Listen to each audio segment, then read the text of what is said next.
Une cliente m'a offert une voiture et j'ai refusé. Et je vais vous dire pourquoi.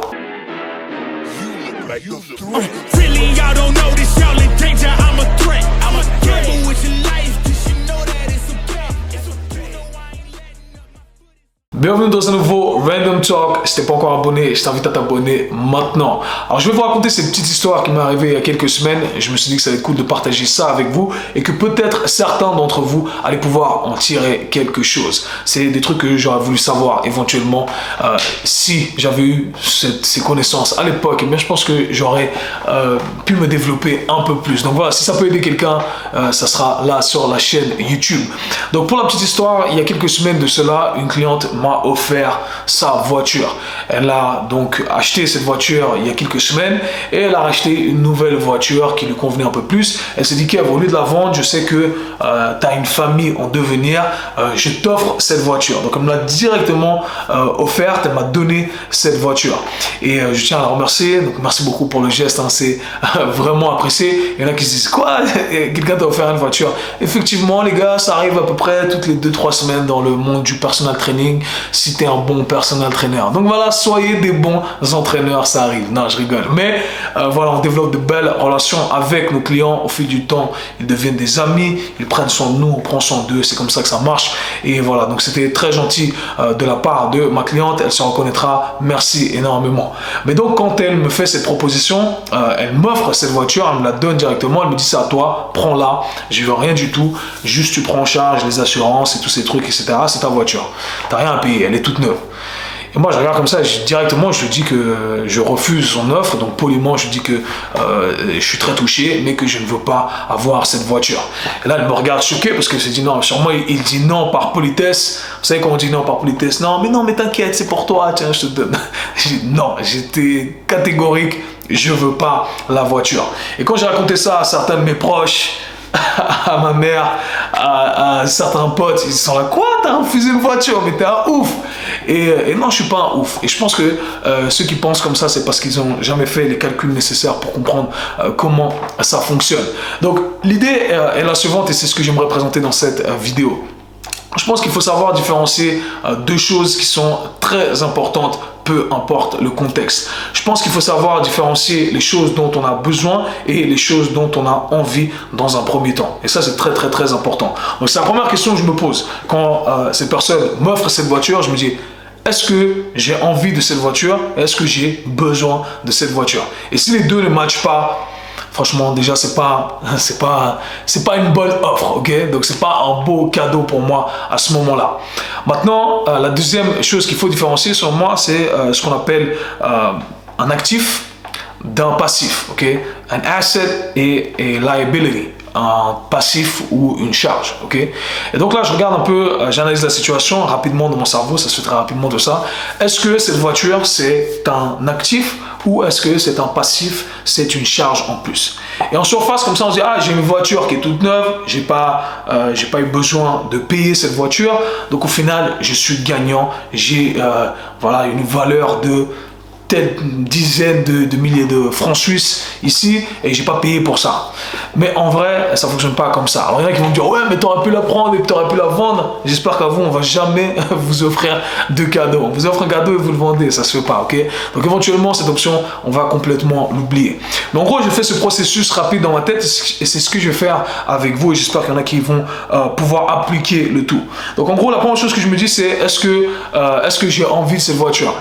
La vérité, c'est que j'ai pas envie de voiture. Pourquoi? Parce que où j'habite à Genève, le trafic est horrible. Il y a énormément de trafic. C'est une petite ville, mais il y a le trafic de Los Angeles ici. C'est un truc de malade. Donc, j'ai pas de patience. Je déteste être coincé dans le trafic. Je déteste ne pas être productif. Donc, c'est la première chose qui me vient en tête. Okay?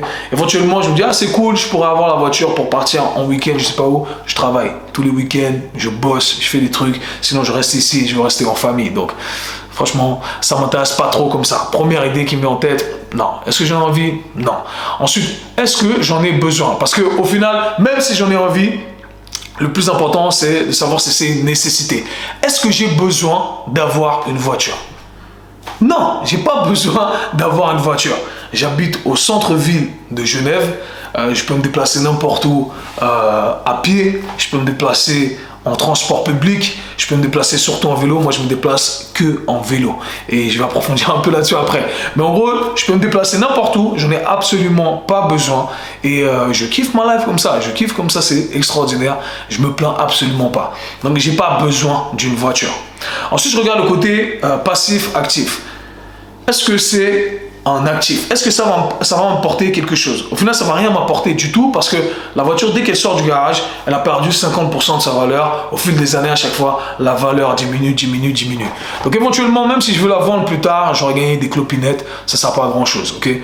Maintenant, c'est un passif pour moi, c'est une charge parce que je vais devoir payer toutes les assurances, je vais devoir payer le parking, je vais devoir payer les amendes éventuellement que je vais avoir parce que je ne vais pas être bien garé ici et là, je vais devoir payer plein de trucs à chaque fois, chaque année il y a des problèmes, on doit changer les roues, etc. Donc au final, tout ça, ce sont des charges en plus qui s'accumulent, ok? Et on accumule ces charges, on s'en rend pas compte, on se dit, ah, c'est que telle somme chaque mois. Mais au final, c'est pas comme ça qu'il faut penser, et ça, c'est un truc que j'ai appris grâce aux gens fortunés avec qui je travaille. Donc on va faire le petit calcul avec vous, comme ça aura plus de sens directement, ok? Mais pour revenir au côté du vélo, le vélo, c'est le meilleur truc, c'est le meilleur transport que vous puissiez utiliser. Ok, moi, j'utilise tout le temps, qu'il vente, qu'il neige, qu'il pleuve, on n'est pas en carton. Et puis, heureusement, j'ai de la chance, je ne dois pas aller au travail en costume cravate. Donc, pour moi, c'est pas un problème. J'ai même ma combinaison de pluie, je vais partir en vélo. Je prends littéralement un tiers de ce que les gens pourraient faire en scooter ou en moto. Je prends littéralement du coup 1/10 de ce que les gens pourraient faire, font en voiture. Donc niveau timing, niveau patience, on peut pas faire mieux, ok?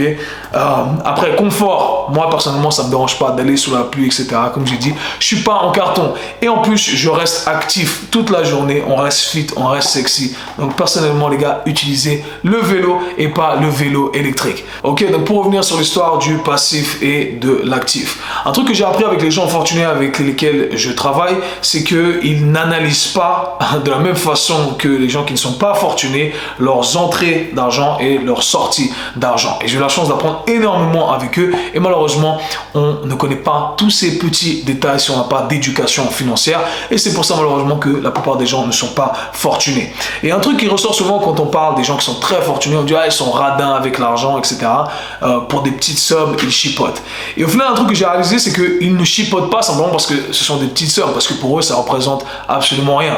Les gens avec qui je travaille qui pèsent des centaines de millions, je travaille avec des milliardaires, 100 francs pour eux, c'est rien, ok? C'est 5 centimes pour nous, ça représente absolument rien en surface.